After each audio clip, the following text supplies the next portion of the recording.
Okay, మన BTR academy summer camp 2025 ఈరోజు ఇంగ్లీష్లో పార్ట్స్ ఆఫ్ స్పీచ్ అనేది ఒక 4 days నుంచి అయితే మీరు తెలుసుకుంటూ వస్తున్నారు, అవునా? పార్ట్స్ ఆఫ్ స్పీచ్ ఎన్ని మొత్తం? 8. ఫస్ట్ వన్ నౌన్,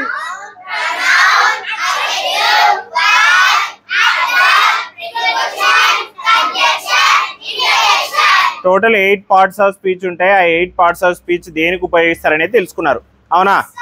ఈరోజు వచ్చేసి ఆ 8 పార్ట్స్ ఆఫ్ స్పీచ్కి సంబంధించినటువంటి ఎక్సర్సైజ్. అంటే ఇన్ని రోజులు మీకు నేను చెప్పినది ఎంతవరకు అర్థమైంది, ఆన్సర్స్ ఎంతవరకు చేయగలరు అనేది తెలుసుకోవడానికి ఈరోజు 20 క్వశ్చన్స్తో ఒక ఎక్సర్సైజ్ అనేది అయితే రాసిన బోర్డు మీద. మీరు కూడా ఆల్రెడీ రాసుకున్నారు కదా మీ నోట్బుక్స్లో. దాంట్లో section A and section B అని ఉంటాయి. సెక్షన్ ఏలో ఓన్లీ సెంటెన్సెస్ ఉంటాయి. ఆ సెంటెన్సెస్లో ఒక వర్డ్ కింద అయితే అండర్లైన్ ఉంటుంది.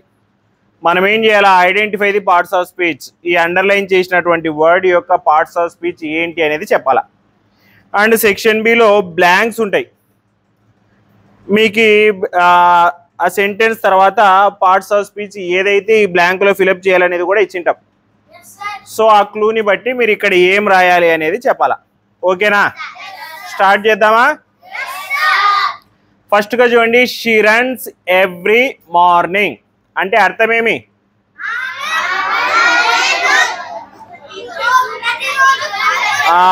ఆమె ప్రతిరోజు ఉదయం పరిగెడుతుంది. సో ఇక్కడ పరిగెడుతుంది, రన్స్ అనేది ఏమైతే పార్ట్స్ ఆఫ్ స్పీచ్లో? పనిని తెలిపేది ఏం పార్ట్స్ ఆఫ్ స్పీచ్లో? Very good, this is a verb. అంతే, అట్లా ఆన్సర్ చేయాల. సెకండ్ క్వశ్చన్ చూడండి, that is a very funny movie అంటే అర్థం ఏంటంటే అది చాలా హాస్యంతో కూడినటువంటి సినిమా అని చెప్పి.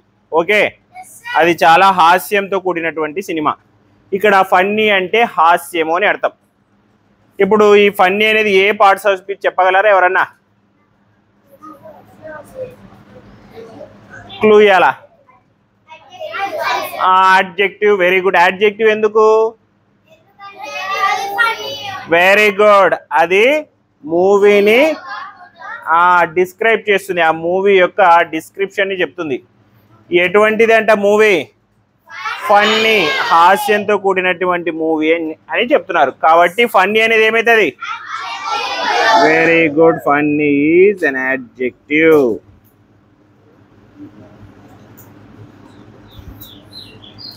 ఓకే, నెక్స్ట్ థర్డ్ సెంటెన్స్ చూడండి, he drove the car carefully. అతడు జాగ్రత్తగా కార్ని నడుపుతాడు. కేర్ఫుల్లీ అంటే జాగ్రత్తగా. Tell what's the parts of speech of carefully? గట్టి చెప్పాలా, ఏది మీకు అనిపిస్తుంది. ఎందుకు అడ్వర్బ్? అడ్వర్బ్ ఎందుకు? అడ్వర్బ్ కరెక్టే. నీకు ఎందుకు అడ్వర్బ్ అని అనిపించిందని చెప్పాలా. వర్బ్ని డిస్క్రైబ్ చేస్తుంది. ఈ సెంటెన్స్ లో వర్బ్ ఏమి?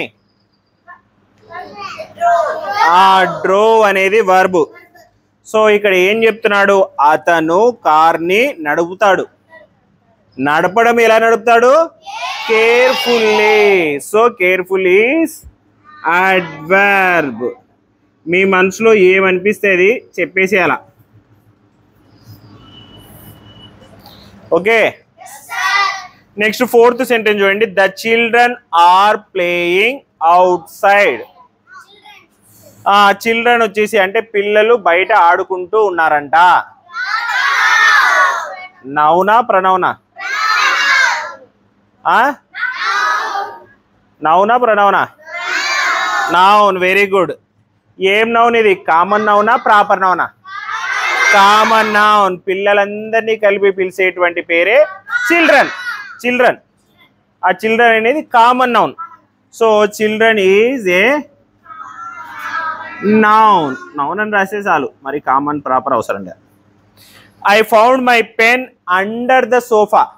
నేను నా పెన్నుని సోఫా కింద గుర్తించాను. సో అండర్ అంటే కింద. So what is the parts of speech of under? Preposition. Very good. కింద పైన ఇలా చెప్పేటటువంటి వాటిని ప్రిపోజిషన్స్ అంటారు. Very good. చెప్పలేరు అనుకుంటే నేను బాగానే ఫాస్ట్గా చెప్తున్నారు. We went to the beach and had a picnic. మేము బీచ్కి వెళ్ళాము, తర్వాత పిక్నిక్కి వెళ్ళాము. మరియు అని చెప్తున్నారు. మేము బీచ్కి వెళ్ళాము మరియు పిక్నిక్కి వెళ్ళాము.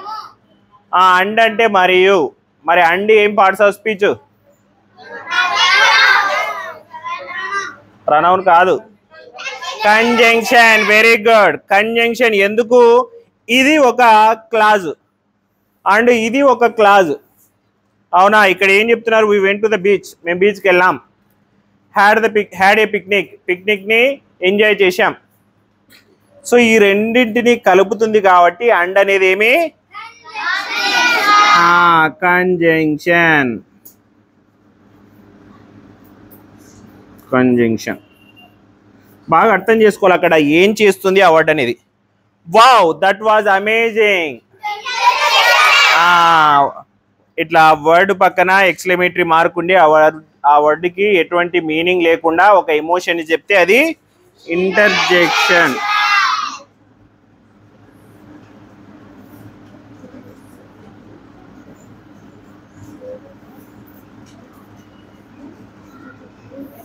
Very good. They are going to the zoo. వారు జూకి వెళ్తున్నారు. దే అనేది pronoun.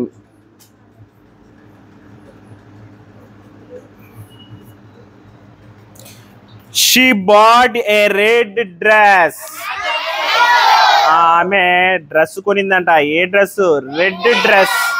సో ఆ డ్రెస్ యొక్క కలర్ ని చెప్తుంది కాబట్టి రెడ్ అనేది యాడ్జెక్టివ్.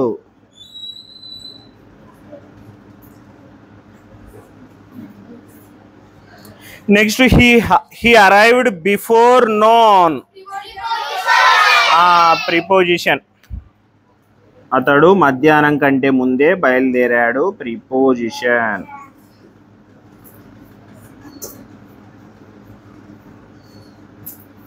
మొత్తంలో కంజంక్షన్ దగ్గరనే తడబన్నారు అంతే.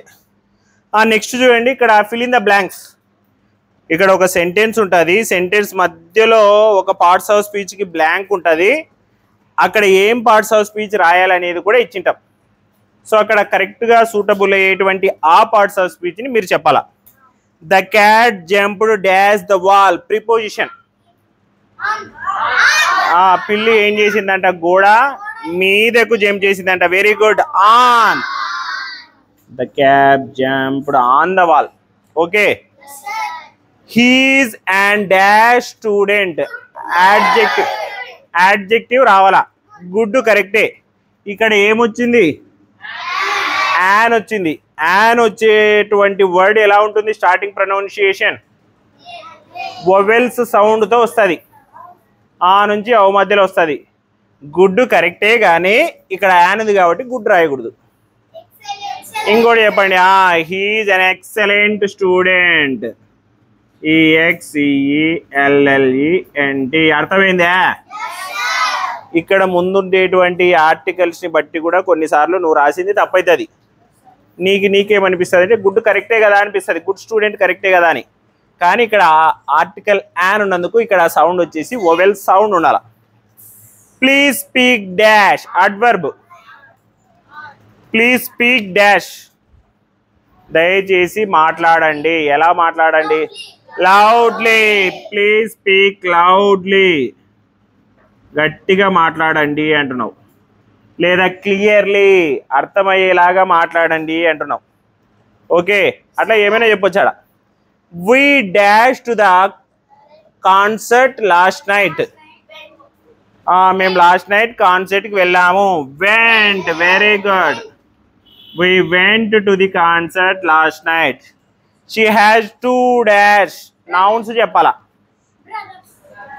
బ్రదర్స్, బుక్స్, సైకిల్స్, ఏమైనా రాయొచ్చు ఆడ. She has 2 brothers. బ్రదర్స్ రాద్దాంలే.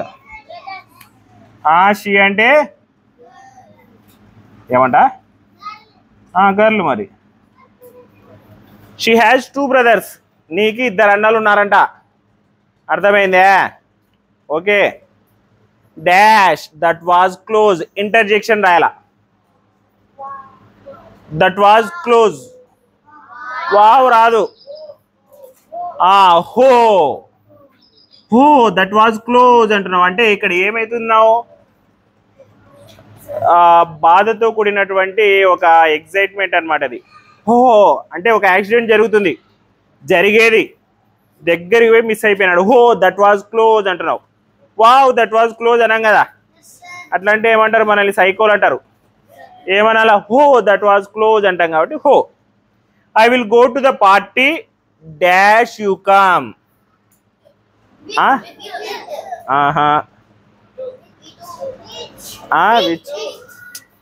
నేను పార్టీకి వెళ్తాను, నువ్వు వస్తే. ఇక్కడ ఏమొస్తుంది, అండ్ కాదు, అట్టు కాదు, బాగా ఆలోచించాలా. ఇక్కడ వచ్చేసి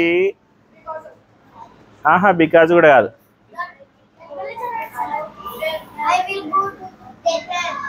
if you come with me, ఒకవేళ నువ్వు నాతో వస్తే. ఓకే, అర్థమైందా? ఎంత సింపుల్ అనిపిస్తుంది కదా రాసినాక. అన్లెస్ కూడా వస్తుంది, unless you come with me, నువ్వు వస్తే కానీ పోను. ఇఫ్ అంటే నువ్వు వస్తే నేను పోతాను అని. ఓకే, రాసినాక సింపుల్ అనిపిస్తుంది. అవే వాటి speciality parts of speech. My brother is taller dash me than me. Very good, మా బ్రదర్ నాకంటే ఎత్తుగా ఉన్నాడు. Than. Dash love pizza, pronoun రాయాల. ఐ రాయొచ్చు, వీ రాయొచ్చు, దే రాయొచ్చు, షీ రాయొచ్చు, ఇట్ రాయొచ్చు, ఏమని రాయొచ్చు. ఐ లవ్ పిజ్జా ఎందుకంటే ప్రొనౌన్ సింపుల్ గా. The road was dash after the rain, వాన పడిన తర్వాత రోడ్డు ఇలా అయిందంట. ఏమంటారు బురదని? Dirty and muddy. బురద అంటే మడ్డీ, డర్టీ అంటే గలీజు, వెట్ అంటే తడి. వీటిలో ఏమైనా కూడా రాయొచ్చు. డర్టీ అన్నారు కాబట్టి డర్టీ అని అర్థం. Dirty after the rain. So this is the exercise of parts of speech. అర్థమైందా? బాగా ఇంట్రెస్టింగ్గా కూడా ఉంది కదా. నెక్స్ట్ చెప్పుకునే వాటికి కూడా ఇలానే మనం మళ్ళీ ఎక్సర్సైజ్, అంటే ఆ టాపిక్ అయిపోయిన తర్వాత ప్రతిదానికి ఒక ఎక్సర్సైజ్ అయితే చెప్పుకుందాం. Okay okay.